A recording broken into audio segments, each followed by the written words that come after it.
Discover unbeatable deals and convenience at your neighborhood Family Fare supermarkets. Score exclusive deals, earn rewards, join clubs, and clip digital coupons for extra savings all in one place. Our exclusive offers bring savings straight to your card. Explore a wide range of local products that support your community. With easy pickup and delivery options, saving time and grocery shopping has never been easier. Family Fare is all about making your grocery experience easy and affordable and your one-stop shop for all your grocery needs. Family Fare in your neighborhood.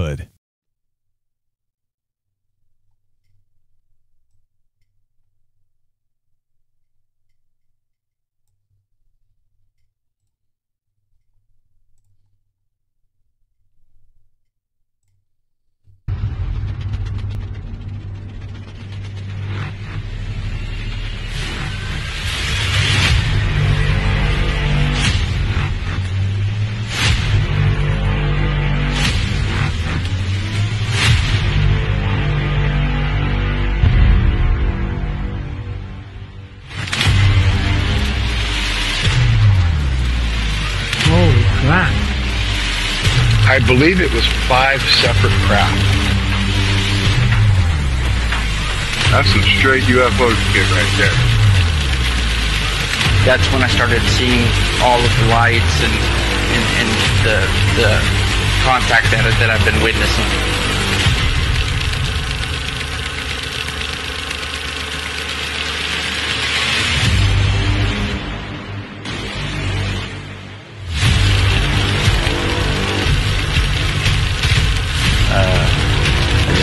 Kept filming and looking up at the sky, and it just started happening more frequently. Look, what is that? What is that? What was that?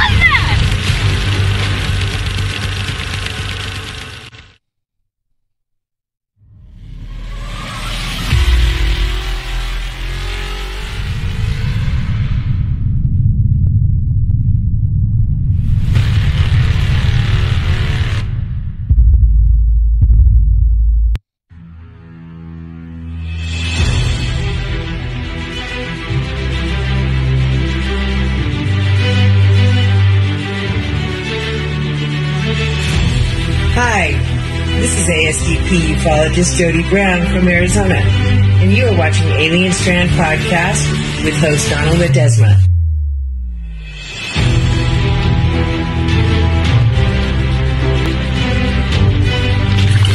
AlienStrand.com, the official website.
Welcome to this episode of Alien Strand Podcast. I'm your host, Donald Ledesma, and welcome to today's show. Man, it's going to be an interesting one today. It's going to be a really good one, actually. So I got two authors today that are going to be talking about their book today and about some of their encounters that they've had as well. And, but before we bring them on, I just want to welcome you guys to ufology, man, because this is what it's about. Ufology and the learning process. Not just ufology, but we do supernatural as well. We do everything like that that has to do with the unknown, Bigfoot, Sasquatch, all that good stuff that comes along with it, right? So thank you guys for just kind of helping and supporting the page and all the pages that are out there, right? And we're out there just trying to get things going. Queen Regina Palmer's out there. How you doing? You do it. She says, howdy, get notification. Everybody's out there. They're really rock and rolling. They're watching in the background. And it's going to be a really, really nice podcast tonight. We have, let's see, Diane Sable in New Mexico. Wow, it's 5 p.m. over there. Terry Lynch is watching in the background too. Thank you, my brother. We are live actually on 8 to 10 platforms right now. And, as far as video, YouTube, X, the Instagram right now, we're live on Instagram. If you're on Instagram, welcome guys, man. I'm glad you guys are watching today. It's going to be a really good show. And not just that, but we're live on audio podcasts too. We're out on Spotify, Spreaker, iHeartRadio right now. These are the ones that are live right now. But after this, it's going to be live on 26 other platforms. So you'll find it on Apple Podcasts. You can even ask Alexa and she'll play you some Alien Strand podcasts out there. Jaja's in the background. She's saying, hi, how you doing out there? My sister. So she's out there watching, one of the biggest fans. So if you guys don't forget, catch us on Patreon. All right. It's free. Download it. You already know that comes along with it. Or we could do the $5 a month. We have a lot of good stuff happening there on Alien Strand Podcast. We had, of course, our podcast is still up there. And, are we alone in this universe? I talked about this last time. And, of course, we have our merch. All that good stuff is going through. Now, I got some good news today. So the middle two... this is our second documentary that I directed and helped produce. And, it's a lot of... it has a lot of information on people that are contactees, right? So I finally, on my platform, on my distributing platform, comes out that this is one called Z Void, right? And they actually licensed the middle part too. Yay! So big hand for that. We were waiting on that for a long time now. So it's up to them to decide where they're going to distribute it to. It's their channels. But the good thing about this is in another country. This is in Israel, out there in that other general area. So they're going to be putting that movie out there for us as it goes. So thank you guys, Z Void, for that. Tonight's podcast, all right. So this is what we're going to be talking about. Who they are, with authors Leslie and Stephen Shaw, all right.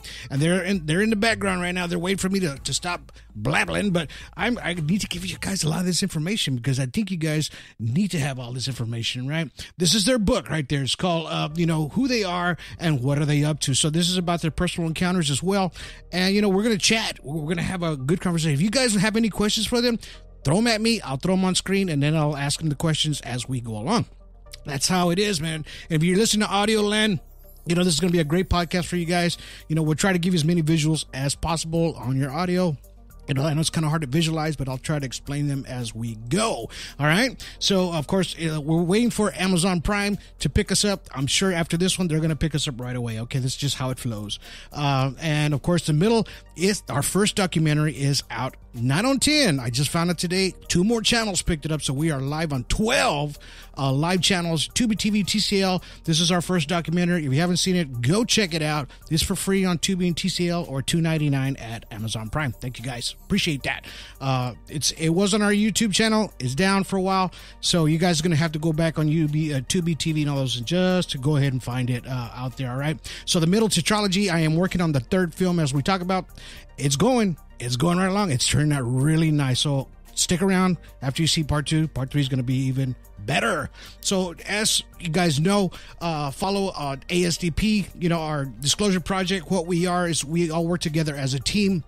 And, if you have any kind of UFOs that you've seen in the sky, anything like that, go to our Facebook group. It's a private group, but if you want to join, go out there, answer all the questions. Please answer all the questions because we have to have that. If you don't answer them all, you only answer one, we're going to kick you out of the, you're going to have to redo it all over again. All right. So let's go ahead and answer all the questions as we can go.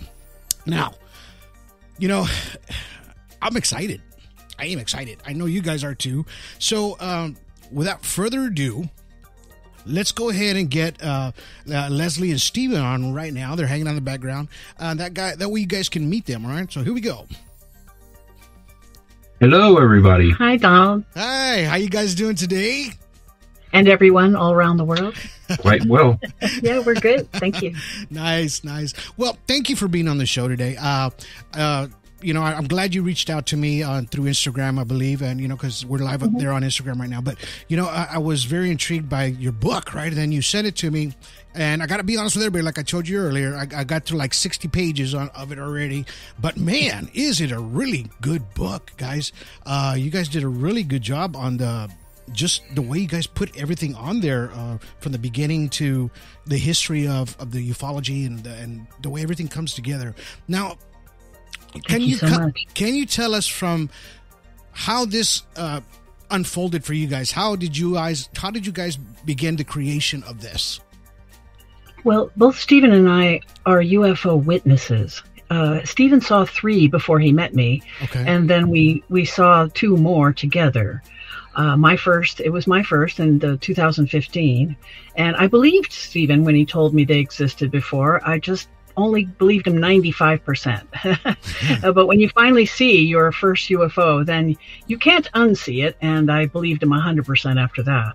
Yeah. But then his family has also been victims of the abduction phenomenon for many years, and he'll relate those experiences more to you. Yes.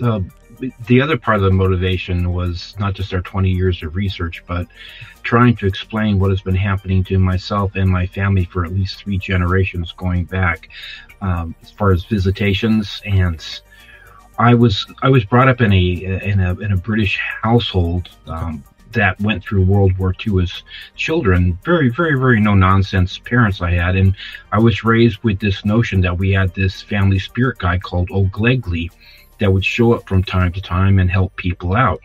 And I just grew up just believing that. And when I was 3 years old, I remember being awakened many different times by this being that would be jumping playfully on my stomach and on my chest that I couldn't see, but it was there. It was not menacing. It was just playful. Right.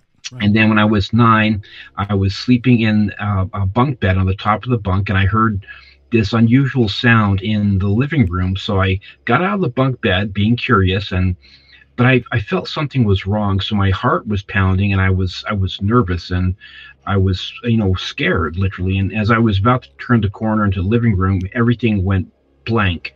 And next thing I knew, I was back in my bed 2 or 3 hours later, and I was calm, and I had no recollection as far as what happened in between.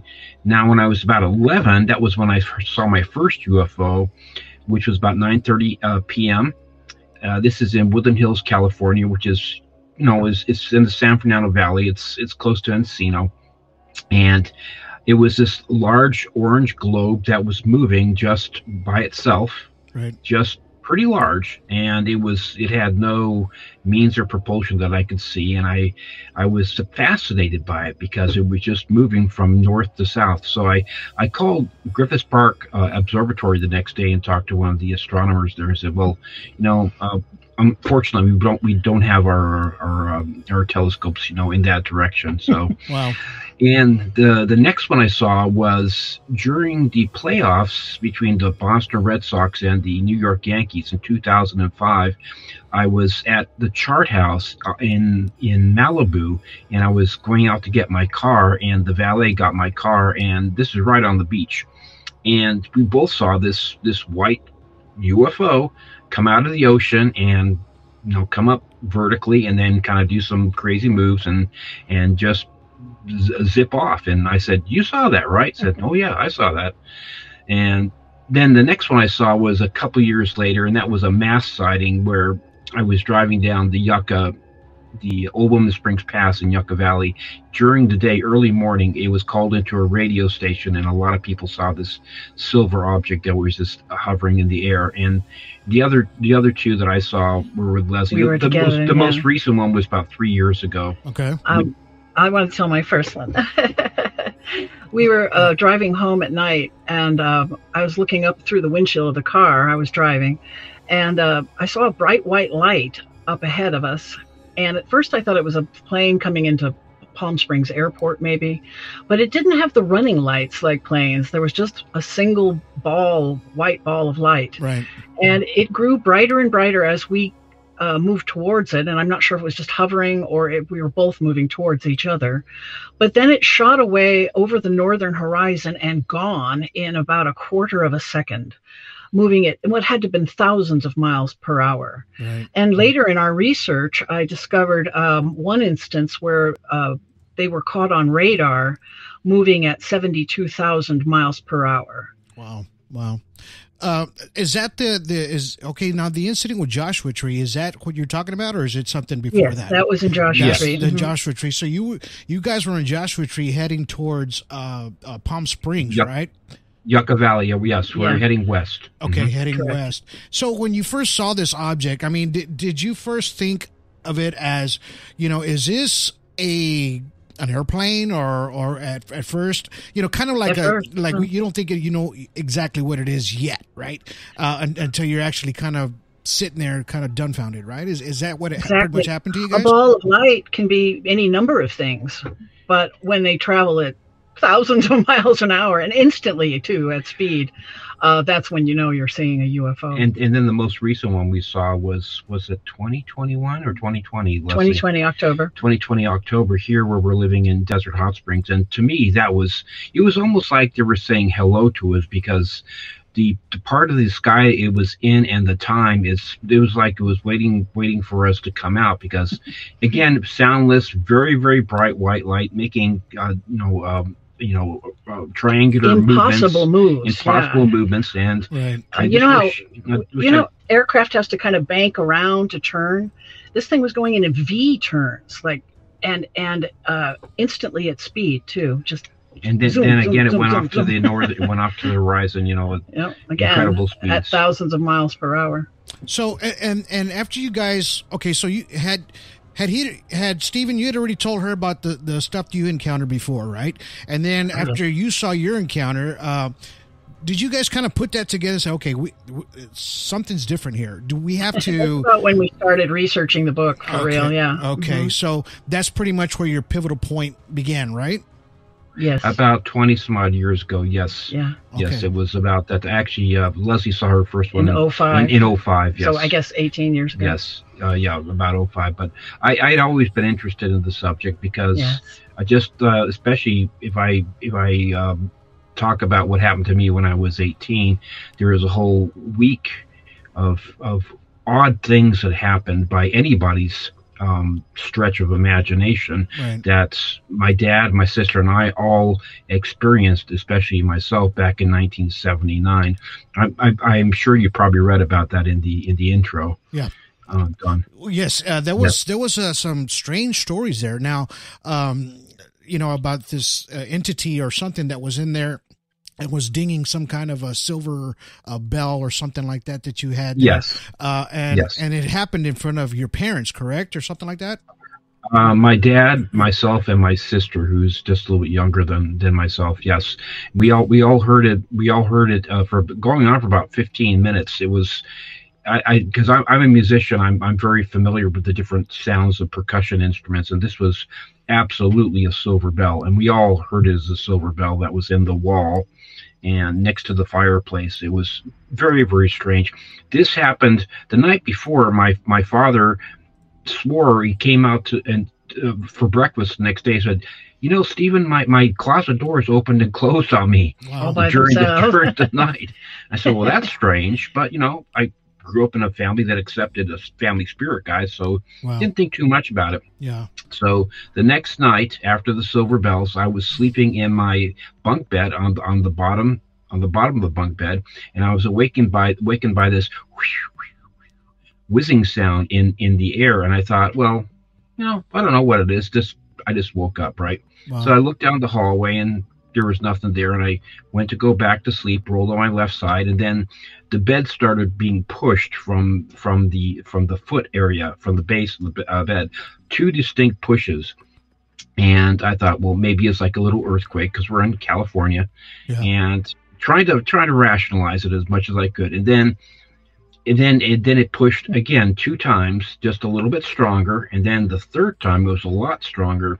And then the fourth time I get tapped on the shoulder, just like somebody with their index finger taps me 3 times on my right shoulder, going tap, tap, tap. And at this point, I'm really annoyed and scared. So I rolled over and I said, "What?" Wow. And there was nothing there. But then I can't remember to this day whether I went back to sleep or whether I went out and told my dad. I don't know what happened. Right. All I can tell you is I was so shaken by that the next night I decided to sleep in the living room. So I was a cabinet maker. That's not important, but my dad and I, we ran our shop out of our house. So anyways, I decided to sleep in my clothes and on the couch in the living room. And about 5:30 in the morning, this is January of 1979, so it was dark.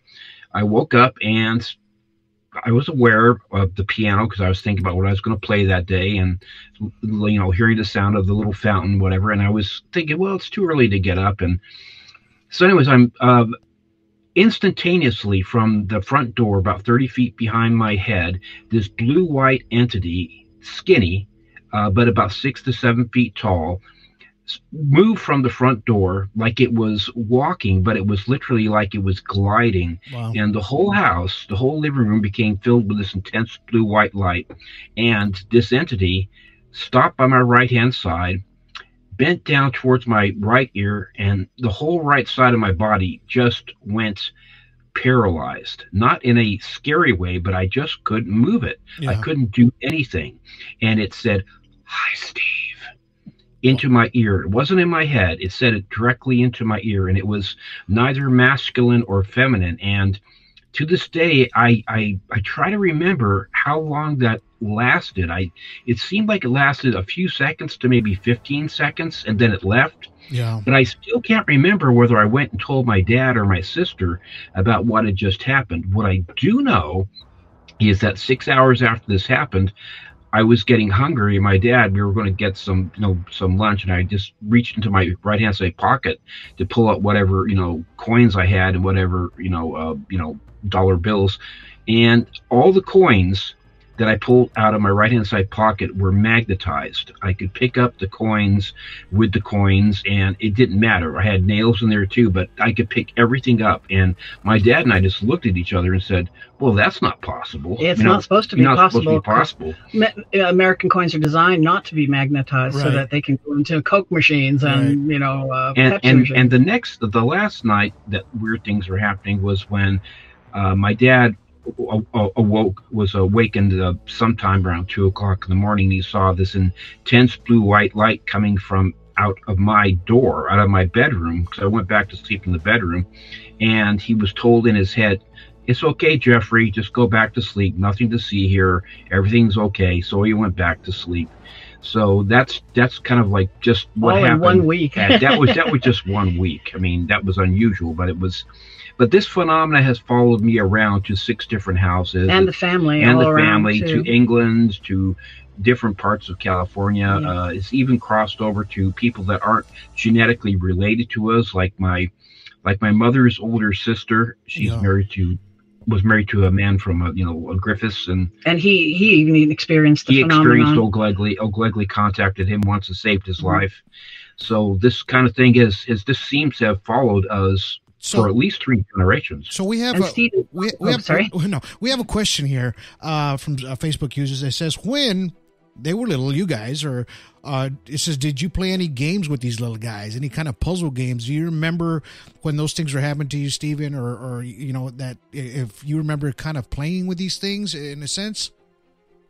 That is a good question. I can just tell you, my brother, who was 6 years younger than me, he spent a few years sleeping in the closet because he was afraid of the little men that would visit him in the middle of the night.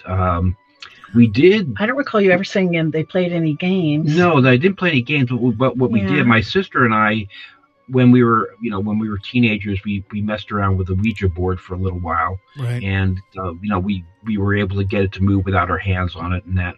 But my mom she came from a family that did automatic writing and things such as that, and I played around with that a little bit myself. But as far as like playing games, I can't say that we did. No. Let me ask you this question: if okay, since this started from the beginning, I mean, how do you feel if this entity or whatever it was, do you believe if it's an alien, or do you believe it's some kind of a ghost, or kind of mixed together? Well, one of the other times Philip related to me, Philip is Stephen's brother. He was awakened and he saw a gray alien in his room, and then immediately blacked out. And another time, he was reaching down from his bed to pet what he thought was a cat, and a hand grabbed his arm, and he blacked out again immediately. The one time Philip saw a gray alien is the only time we for sure saw a representative that we think is the cause of the entire problem, is the Greys. Yeah. The Greys are really good at manipulating memory. From our research, we found this. And Stephen's memory block is pretty fixed. We have been unable to break it with hypnotic regression. Wow. Now, does other than the physical small touches that you get, has anything else occurred? I'm like, have you experienced anything like it, moving objects, things like that, where it seems almost paranormal-ish just to you, or do you just see the extraterrestrial, the UFO in the sky more often now, since all this has been happening to you guys? Well, they see orbs, right? Well, Philip saw an orb actually brushed him at a house that he had built up in the area of Sonora, California, with my dad's help, and it was, again, 1 or 2 o'clock in the morning. He was out on his deck, and there was this an orb, a reddish orb that was kind of stalking him, and it went through his body, through his neck area, it rushed shoulders, straight at him, and it left a mark. It left a mark. And then when I saw him the next day, I looked at his back, and there was a bruise on his back. It was a orb-shaped bruise. It was very odd. Yes, my brother came out. My brother was quite disturbed by this stuff. And as you read in the book, you know that what happened. Right. 2017, after my dad died, unfortunately, of cancer, he took my mom's life and his life with a shotgun. After he killed his cats, he just he started having a lot more problems hearing things, which I've heard all throughout my life. I've heard, doesn't matter where I live, I'm really getting to a very relaxed state. I'll hear a tap, tap, tap, but sounds like somebody's like knocking on the wall behind him. Right behind me, or strange sounds. Just all kinds of different odd manifestations. Sometimes motorcycle revving, but there's no motorcycle there. It's a very strange phenomenon that has dogged them ever since. Do you hear like sometimes even before this, like a frequency change in your ear, or maybe some kind of a rumble? Do you hear that? Yes, I've had that through since I was. Oh man, you described exactly that. The first time I think I remember that happening. It's like a tone going. It's like a D. It will go on usually in my left ear, right? Sometimes my right ear, but it will be like a monotone tone. It's almost like I'm being programmed or being tracked in a way. Yeah. And it will go on for a certain period of time, and then it will just go. It'll just like disappear. Right. I see the question below, and the way we still experience the phenomenon is whenever Steve slips into the astral or hypnopompic or hypnagogic state, we call it, the state between waking and sleeping, right, where you can't move, but you're awake, but you can't quite move yet. Right. That's called the hypnagogic or hypnopompic state. And most of the time when Steve enters that state, he perceives their presence. They're still with him. It seems like they're just on the other side of the veil of consciousness. And I want to be specific. It's not sleep paralysis, because some people will say it's sleep paralysis, but what I experience is not that. I can move when I'm in that state. It's just a little more difficult, and I'm aware, I'm awake. As a matter of fact, just about a week ago, I went into bed earlier than Leslie, and I got into bed, and it felt exactly like somebody next to me got into bed next to me. And I've had this happen so many times. I said, okay, what do you want? Some entity, right? So I said, okay. So I decided, okay, it didn't answer me. So I went to sleep anyway, and I woke up when I woke up, like at about 5 o'clock in the morning, I was on my back and I was fully awake, and I was just going to get out of bed, and this voice, it sounded almost like Asian American, said, "Husband," in my right ear. And Leslie has never, ever referred to me as husband. Wow. And she wasn't in bed with me at all. But these things are still, in a sense, plaguing me even to this day. And this is like the 6 different house that we've lived in that this stuff has followed us. Literally, it's followed us. So, but all of these experiences of ours were the impetus for us writing the book and the reasons that we wanted to write the book. But really, our research went down a very interesting path. As soon as we started researching the book, we immediately noticed that UFO facts and UFO theories were not in alignment. And in one example is the abduction phenomenon. Theory was saying that the aliens are just interested in us. They're just curious. They want to take a few samples and put us back. No big deal. Right. But that turns out is not what's occurring. What's occurring is that they take the same person again and again and again through their lives. Exactly. And then they'll start taking their children. Exactly. And then they'll start taking their grandchildren. Exactly. It's like they find a genetic strain of DNA that meets the criteria they're looking for, and then they continue to harvest that strain for multiple generations. And it seems like they like that like it's almost like it's in your blood. I'm not going to say Rh negative because I don't know if you have it or not, but it doesn't necessarily have to be Rh negative. It can just be no. But you're right. About 4 out of 10 abductions are of Rh negative. Yes, people. yes. But in your case, I mean, is that the case? Right? With you, are you Rh or no? I'm A positive. She's A negative. Okay, and so I am Rh negative, but I don't know if I've been taken. I don't really know. I haven't had any personal evidence of it that I know of. When that, as an example, when that blue-white light was filling the door of my doorway, when my dad was going to get up and see what that was, I have no recollection of that at all.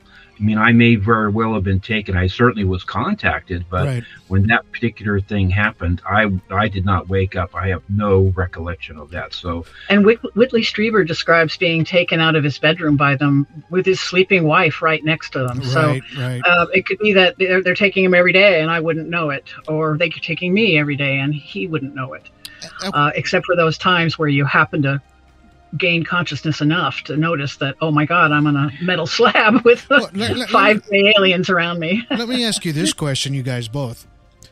And this is what I ask every single one of my guests. Why do you think they picked you, these extraterrestrials? In your mind, why do you think?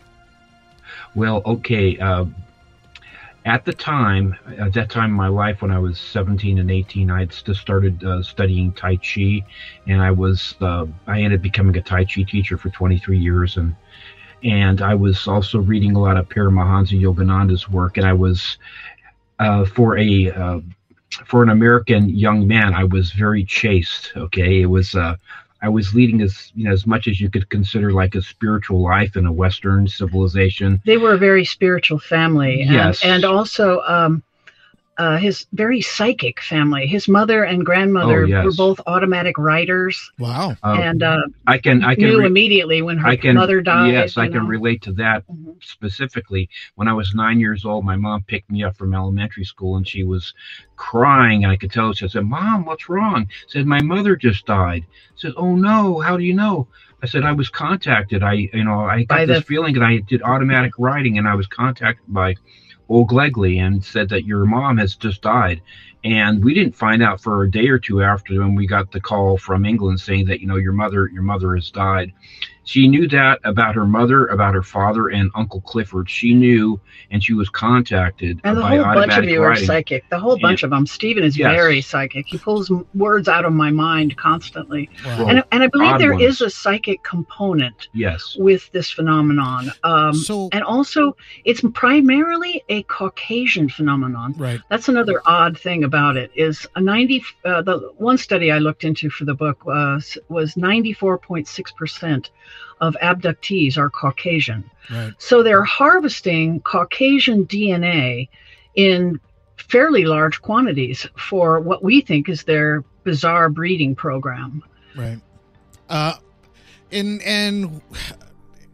Okay, so do you think that maybe you guys have a genetic backline, in other words, generations to generations, that a possibility, and I'm going to kind of throw this at you, a possibility that maybe one of your grandparents or great-great-great-grandparents was possibly a genetic extraterrestrial mixed hybrid, in a sense, because this has been going down the line since the very beginning, since you talked about all your families are really intuitive. They have all this nice, they can tell you things before things happen. Now, I know there's a lot of folks like that still, but there's something is giving you, your aura or your inner self or your consciousness, this feeling to know these things, right? And it's beyond our realm, in a sense, like in humanity of just a regular human being of doing these things. Now, do you think that it's a possibility that you guys, maybe somebody in the family is hybrid? I think you might be hitting a little close there. My mother's maiden name was Roe, R-O-E, and okay. I looked that up not long ago, and what it means, the derivation, it means the tall, red-headed ones, which is, we kind of addressed that in our book. Okay. It's also from kind of England, so maybe from England, yes, related to the Tuatha De Danann, the red-headed ones, the green-eyed, blue-eyed. There could very well be something that's going on there too. I never met the Newmans, which were German English. I never met my great grandparents. So, wow. But I do know that they were playing around and with spiritualism and automatic writing quite a bit. And like I say, I grew up in a family where it was just talked about and just accepted. I certainly didn't tell my friends at school when I was growing up. Right. They would have thought I was strange and weird. So it was kind of like something that the family kept as like, okay, we have a spirit guide called O'Glegley that will visit people from time to time, and that's exactly what happened. Now, and I put this picture up there. I mean, it's like, do we know the difference from ETs to a spiritual guidance, or do they kind of collaborate with each other? I mean, can you tell yourself what it is, or are you still kind of like in the middle of what's happening to you guys? In our theories, we believe that these are not creatures visiting from distant star systems, but are rather close relatives to humanity. More like that's separated from us 13,000 years ago during the Hiawatha asteroid impact event. Okay. So this race that is very similar to us. I mean, this is why, in our opinion, that Nordic aliens are indistinguishable from human beings, and gray aliens, even if you look, Lonnie Zamora, Sergeant Lonnie Zamora is one of the most he's very credible. Trustworthy, credible witnesses in our research. Right. He was a police officer, and he saw an egg-shaped craft with 4 gray aliens around it. And at first, about 50 feet away, he thought he was looking at human children. Wow. 10-year-old children. Yeah. They were moving perfectly upright like we do. They were moving just like human children. And I realized that we have more in common physically with the grays than we do with any other creature that we know of, even more than our closest relatives, the chimps. The bonobo chimp. Chimps. Yes. Right. They work perfectly upright. They have elbows that bend the right way, legs the same proportions as ours. Exactly. They look like human beings who have been underground for 13,000 years. They have bigger eyes and less hair. And we believe during the separation, and this is important, they kept their technology, whereas the Hiawatha asteroid impact of 13,000 years ago would have laid humanity low. Whatever accomplishments we'd had up until that point would have been scoured off the earth by the 1,000-foot-high tsunamis. You'll read that as you get into the later chapters. We have 3 chapters devoted to the Hiawatha event. Nice. Being such a critically important event, I think it separated our race in two, and they have gone on to develop in different directions than us. Right. But that's why they're so similar, and I think that's why they're able to breed with us so Exactly. easily. It's like Exactly. I think they are a changed, mutated version of us, but still close cousins to us. Right. And I've talked about that same thing before on the podcast. It's like, you know, how come we don't see 2-headed extraterrestrials or 4 Right. arms? How come or it's 3 not a legs? ball with 50 tentacles? Exactly. Or maybe a human with a horse head walking, you know, whatever kind of looking thing. Yeah. It's always A dolphin that walks, Exactly. or something. It's something that looks similar to our body structure, right? Like a human body structure. Yeah. So, and all of them, all of the aliens that Right. are described, even the reptilians and the insectoids, right. they are hominids, bipedal hominids, all. Right. Exactly.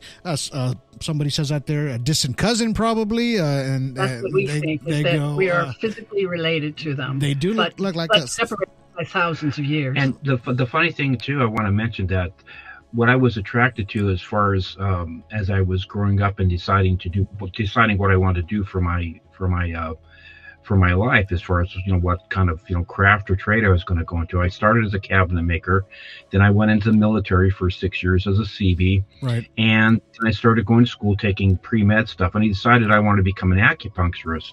And it's kind of funny because I was teaching Tai Chi at that time, and I was thinking, well, should I be a chiropractor or an acupuncturist? And my students were saying, no, you make a much better acupuncturist. And I just gravitated right towards that. I just really understood how the points worked in the body and in theory. And I started doing it on dogs and cats and humans for about 20 years. Nice. And it was like I was meant to do it. Chinese was easy for me. Right. And it was just like I was just coming home. So both of us were fairly spiritually oriented and worked on raising our chakras and the Kundalini energy. And we do believe that there is a component that these creatures, not only did they not lose their technology, they didn't lose their spirituality. Right. We were thrown back into the caves and had to claw back into a society from those caves. Right. But they were not. They continue to advance and evolve, both, we think, spiritually and technologically. Why do you think that it started that way for them? In other words, like their physical appearance, the way they look with the big eyes, the big head, you know, and long, skinny little arms and legs, and maybe 3 fingers. Some of them have 3 fingers, some have 4. Now, I know they're out there in the universe. They're just not here. They're everywhere. But why do you think they're trying to grab our DNA, clone it, try to make, you know, clones, of course, of mixed hybrids, and then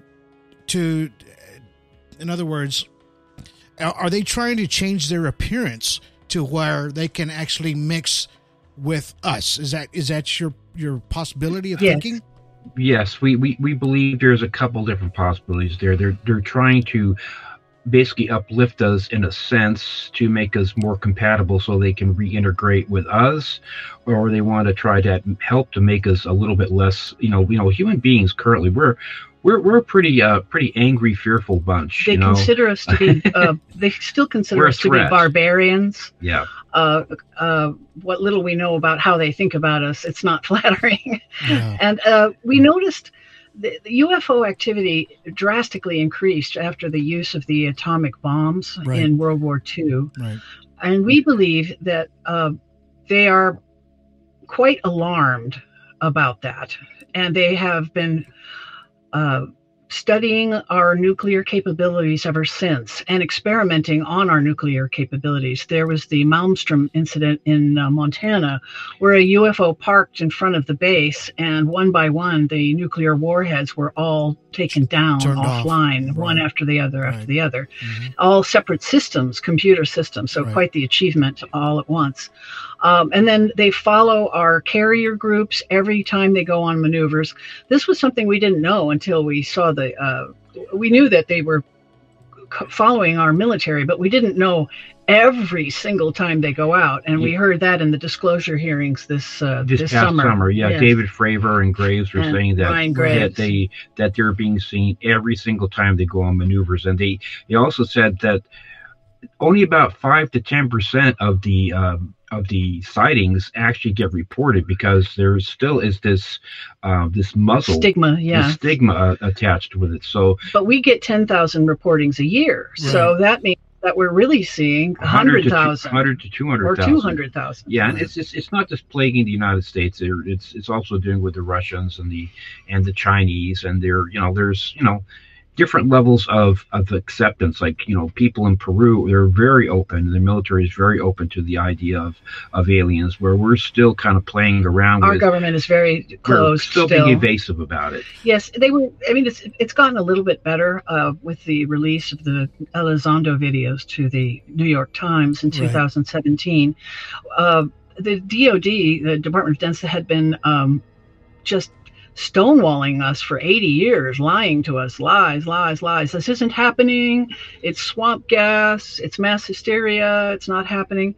But right after the release of those videos, they shocked the UFO community, the ufology community, and told us that these things are real. Right. They released the full version of the videos with a statement saying these things are real. It's a real phenomenon that really is happening, but we don't know what it is. So we think it's still lying, because we think they know quite well what it is. We think they have crashed ships and dead alien bodies and some live ones, maybe. Well, why do you think after 60 years or so, they decided to say, okay, yeah, we know that they're out there? Why do you think after that much time they decided to do it? I mean, I know that as time goes on, things go forward. We're, of course, now we got our bunch of cell phones everywhere, and we can catch these videos and everything. I think that's the reason. There's a video camera on every hip now. It's getting harder to hide. And on every fighter jet as well, right? Yep. So it's tracking these things. So it's like I think there was just too many sightings of these pilots that they just couldn't keep enough of them to keep their mouth shut. And Elizondo, he released those 3 videos to the New York Times with an article and his testimony to them that this phenomenon is real and going on.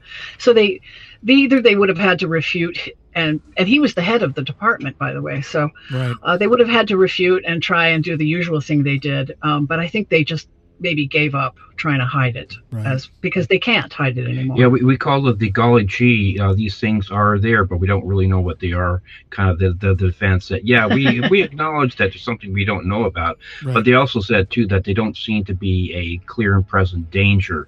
But they're still very closed. We've had no other videos released, even though we know they're being seen every time they go out. And they're still punishing whistleblowers.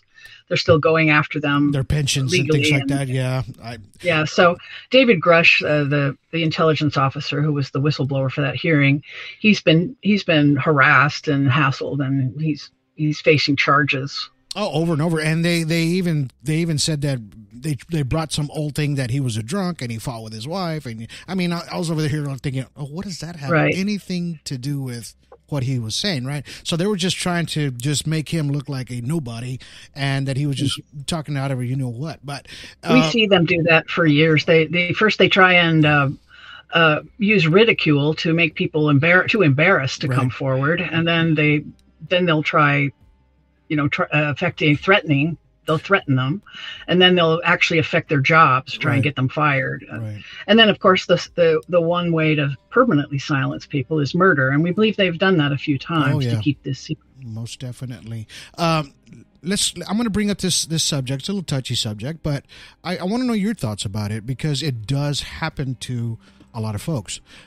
So it's the trauma, the PTSD of when you witness an extraterrestrial craft, or what's happening to you guys sometimes in your homes, things like this. Now, I bring this up in my films, in my documentary films, because it's very important, because this is what happens to a lot of folks, is post-traumatic stress disorder. Now they don't have a name for it yet in the ufology community or within the doctor's realm or the community out there for them. It's just PTSD, and they have, there's only one for military, only one for this, one for that, but they don't have an actual one for ufology, right? Or what people go through after an extraterrestrial encounter, an abduction, things like that. Now, do you suffer from PTSD every once in a while? Does this kind of, or did you, and now you're okay and you've learned to go past this? Oh, that's been something that has plagued me for quite a while. I will go through times where I get more frightened to go to sleep, and I literally can't turn my brain off. Right. So then I start getting sleep deprivation, and that, of course, will affect your cognitive abilities. I had this one event happen with my ex-wife back in 1991. Again, it seems to be January.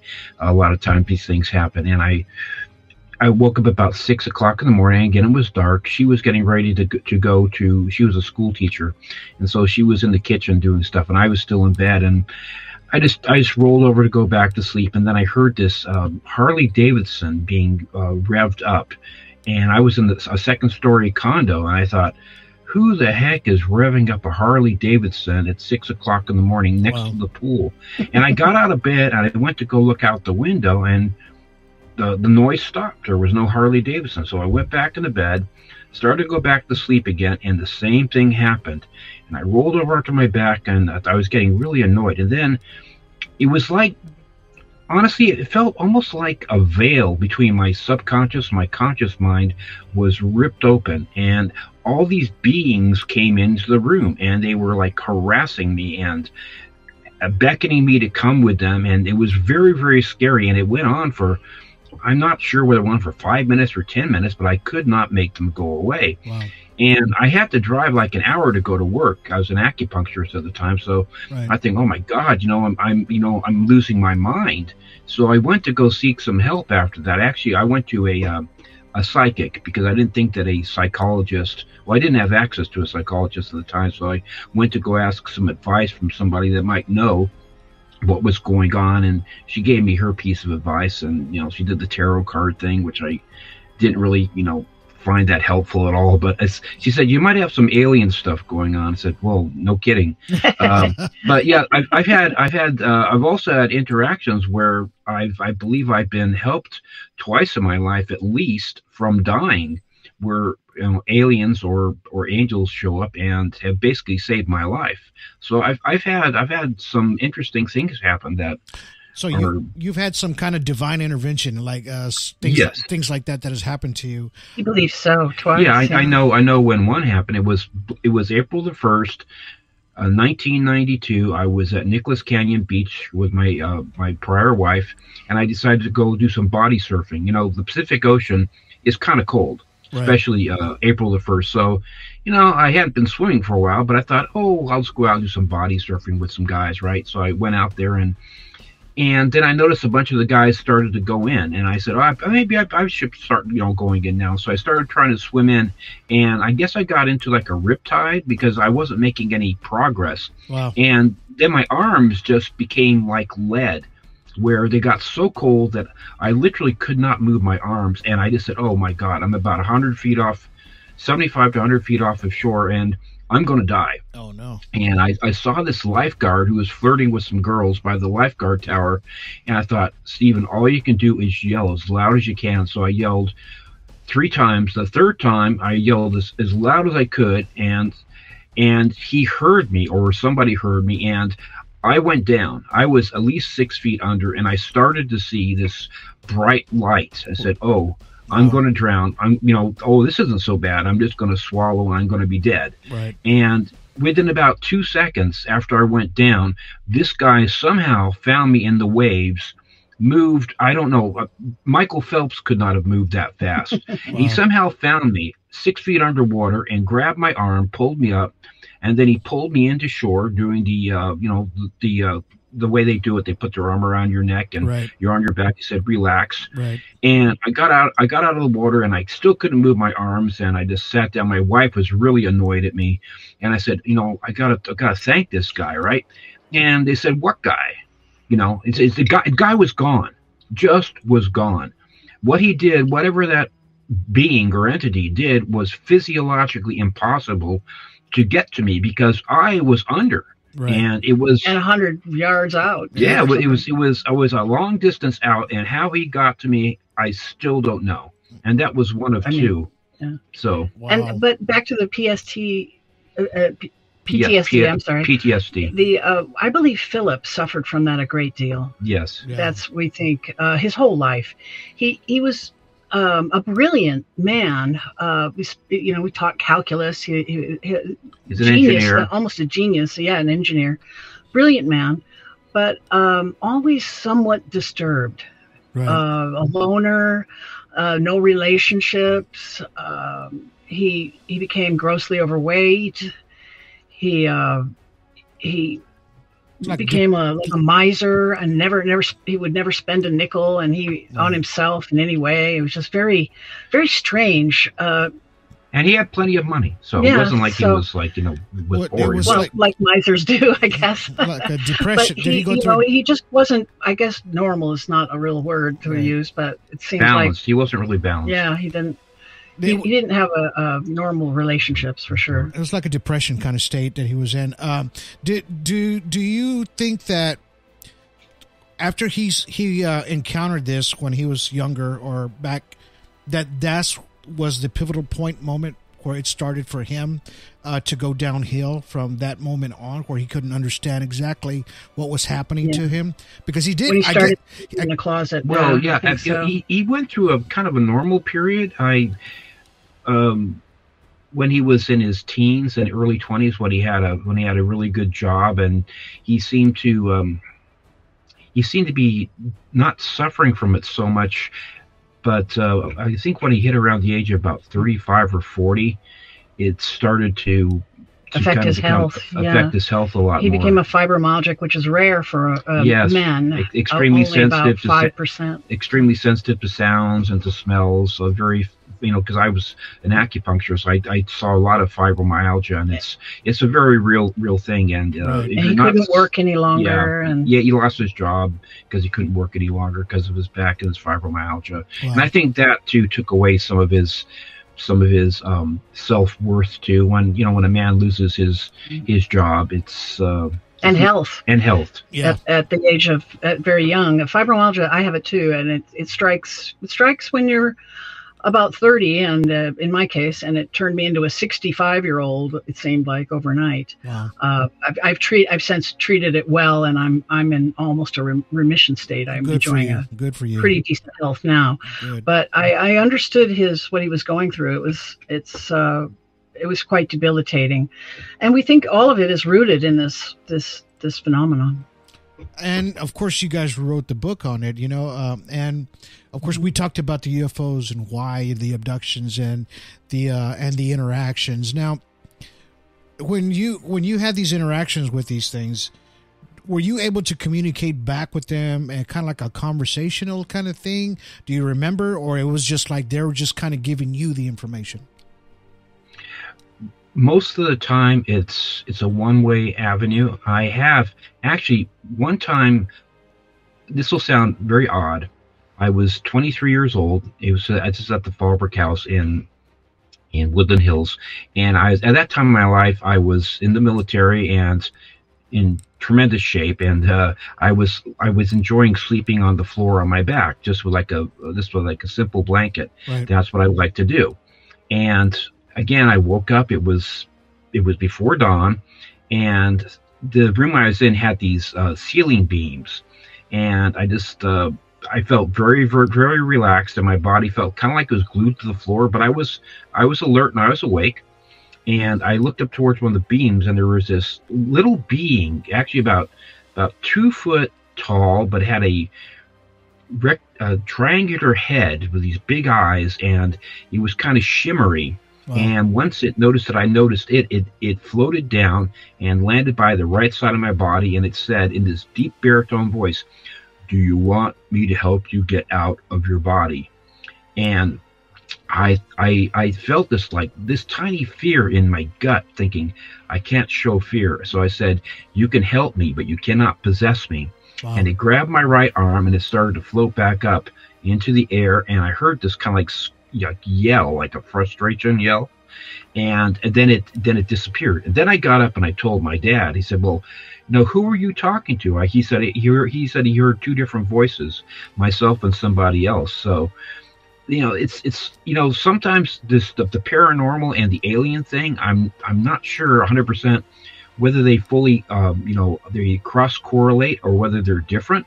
Right. But I do know they like to hide and they like to pretend to be gods. Sometimes they like to pretend to be space aliens. They want us looking up right now instead of looking under our feet. Right. When I said that we separated from us for thousands of years ago, because of the Hiawatha asteroid impact, we believe a large contingent of them went underground and another large contingent escaped into space. Right. So they sank these deep arcs underground in order to survive the cataclysmic impact and the climate chaos that followed for about 1,000 years.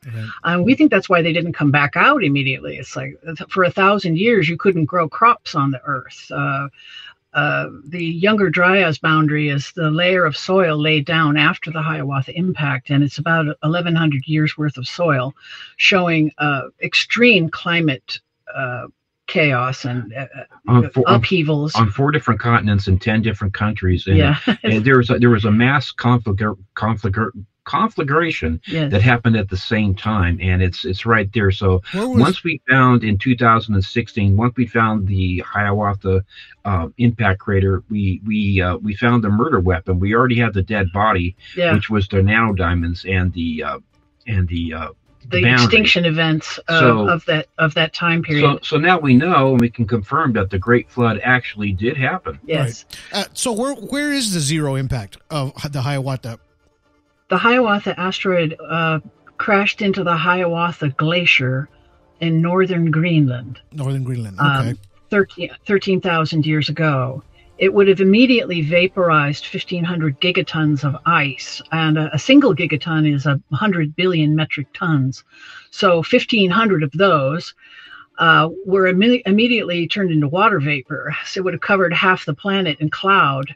Right. And the amount of rain that would have poured down, unimaginable rain, that would have flooded the North American, the currents of the Atlantic Ocean immediately would have stopped running. So at the time of the impact, we were heading out of an ice age. We were almost completely out of it. But after the impact, it reversed course and shoved us right back into the ice age for another 1,000 years. So the few people that survived the actual cataclysm on the surface would have also had to contend with 1,100 years of barely survivability on the planet. And genetic research shows that about at that time too, there was a genetic bottleneck, where our population was severely decreased down to about 10,000 individuals. So we can actually confirm that too. And the whole population on the planet now has regenerated from those 10,000 individuals. That's why we're so genetically not very diverse. Yeah, we're not. Yeah, we may have been a lot more psychic, before. Right. We don't know what abilities have been lost. So you think by that impact that it had, because you talked about that nothing grew at that time after that, of course, because it was just a cataclysmic event, right? That possibly threw out some kind of maybe almost like a nuclear fallout in a sense, because usually when you have a nuclear bomb anywhere, it takes about 200 years before you can start planning anything, right? With our nuclear explosions. Now, this thing that happened, the sun was being obstructed, so it wouldn't have been able to grow crops. We would have been forced to become hunter-gatherers again. Right, so kind of underground in a sense. We'd have to live underground. Well, we believe they sank arcs underground and stayed there for 1100 years. One of the things we found through other research is in one of the chapters just how frequently these large, almost extinction events happen, just how frequent these meteors and asteroids hit. It was a lot more than we even thought. So it's a good. There's a good reason to stay underground. It's a good reason to. Not, You don't want to keep on being, knocked back into the Stone Age. Why don't you take your technology with you and go someplace safer? You don't have to worry about tsunamis or earthquakes or hurricanes. And I was a cave explorer for a number of years. I can tell you that things don't move underground like they do on the surface. It's really interesting. Well, it's survival. Just, you don't feel the same. You don't feel earthquakes underground. Wow. No, you don't. Wow. Well, man, this is such an amazing podcast. You guys are just so informative. I love it. So, unfortunately, we're coming to the end of the podcast. But, I'm glad that you guys were able to come on the show today. You gave a lot of information, a lot of insight. There was a lot of people listening and watching in the background, just chiming in, your book. How did you guys come up with the title, by chance? The title is Who They Are and What They're Up To. How we came up with the title? How did you come up with that title, that nice title?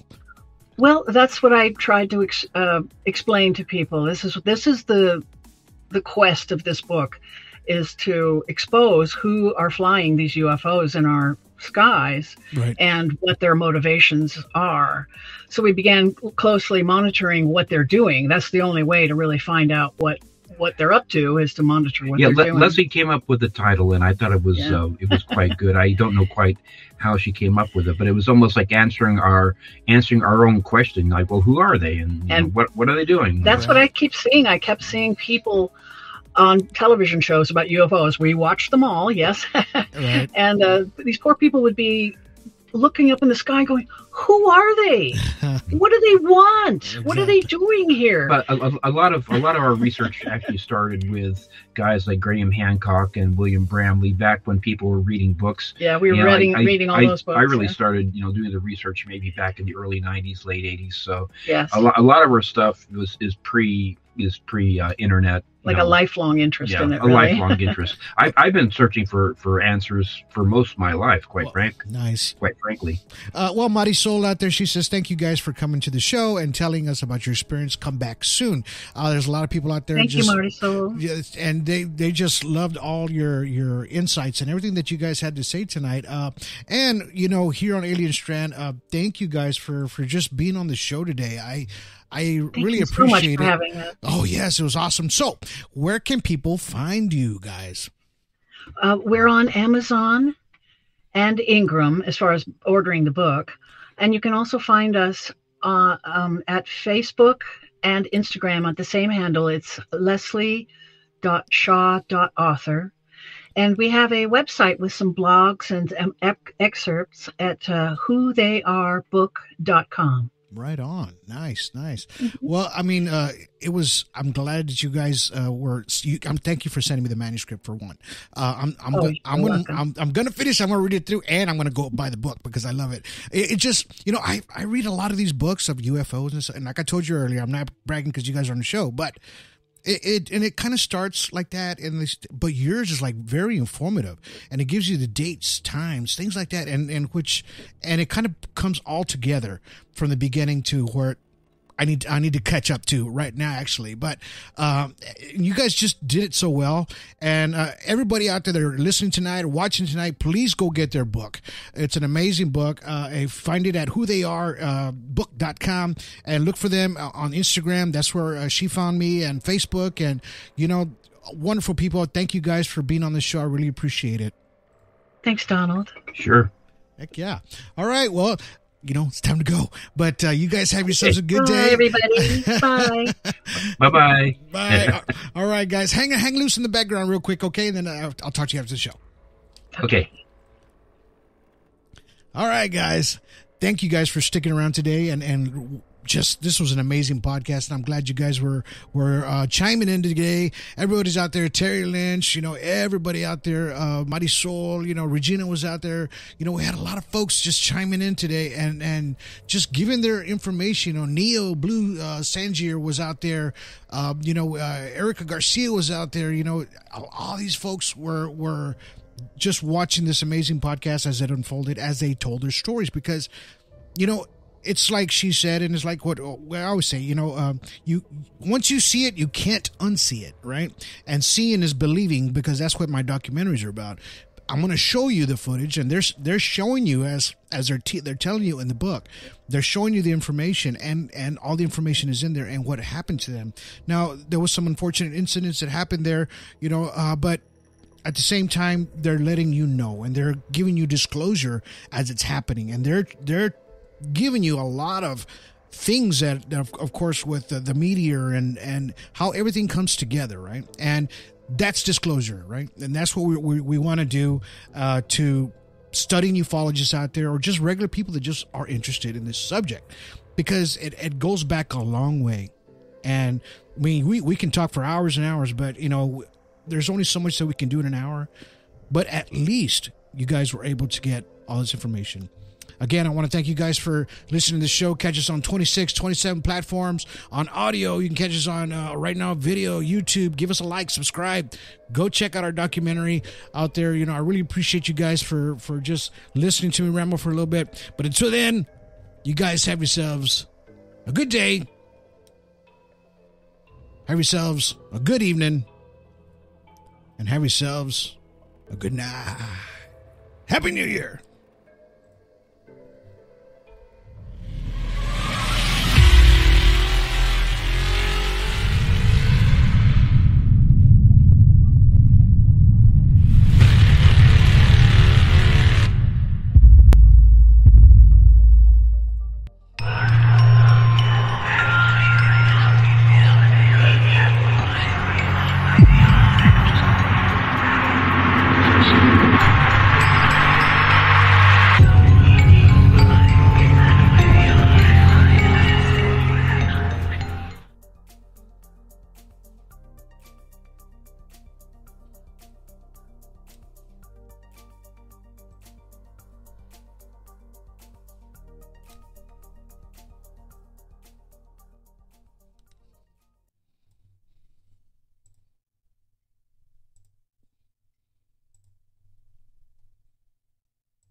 If you're getting ready to do your holiday shopping at Sephora, Nike, or Neiman Marcus, make sure you head to Rakuten first. Rakuten helps you save big on whatever you're buying for the holidays.